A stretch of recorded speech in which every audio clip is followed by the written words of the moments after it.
today, so it was a little hot. Heat was on a little bit, got a little sweaty, got a little tired late toward the end. But he was good early. Felt good early.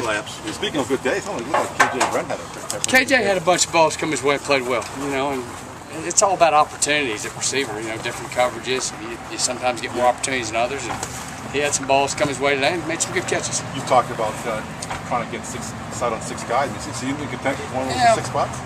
He could be. You know, it's still early. There's a lot of camp left with scrimmage Saturday, and that's obviously when you. Today was the first day we had some pretty good contact, and honestly, it's the first time some of our receivers are not used to getting hit. We took some good hits today, and I tried to remind them. You know, I've never been a part of a good defense that didn't have DBs that hit you hard, and get ready to get hit. And we got some DBs that can fly around. So, but Saturdays which really separates guys. Tell guys that are ready to go, guys that can compete when they know it's live. And, we'll find out a lot then. I got a good group. I like my group, but again, still unproven in a lot of positions. When you've got more guys who can play than can play, how do you handle these guys? How do you talk to them about it? Well, you got to pick out the best. You got to, you know, you're a good player. I like what you do. This guy's a little better than you, and usually they know. This guy, I've let people know I'm trying to identify what you do better than anybody else, and as a player, make sure that you own one of those skills. And, you know, I'm constantly talking. This guy does this very well. This guy blocks well. This guy runs well. This guy's quick. This guy's tough. What do you do better than anybody else? And make sure you continue to recognize them and point that out. And if you're not one of those guys that does that, you know, you're a good player, and I respect you, but this guy's a little better than you, he's probably going to play more. Does it matter for you as receiver coach if the ball gets spread around to different guys? Or do you like seeing one guy catch 80 balls? I don't mind seeing Alshon catch 150 balls this year. It'd be fine with me. More than likely it won't happen. More than likely you hope it doesn't happen because it means you've got some other guys that are playing well. So we are hoping that we have a couple guys step up a little bit.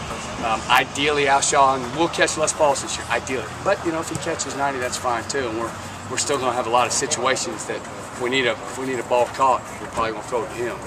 But I think we're going to have 1 or 2 other guys that can really show up and be a reliable substitute for Alshon in important situations. Have you identified that number 2 guy? I mean, Gurley was the number 2 guy last year. Yeah, you know, this isn't the NFL. NFL, you need a 1, you need a 2, and you need a 3, and they need to be specific.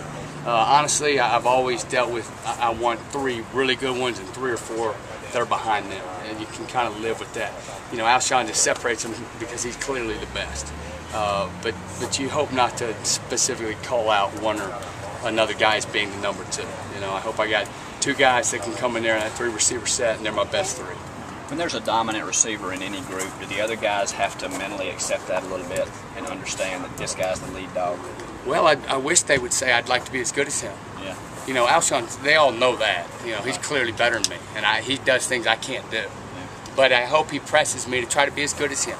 He runs well, he competes hard, he practices hard, he catches well, he's tough, he does things that I hope we strive to be like him. But it's not like he's an average guy and everybody's below him. He's a great player and we all know that. And that's fine. But he does a good job of being a great leader and representing himself in the best way in everything he does. So hopefully everybody else strives to do what he does.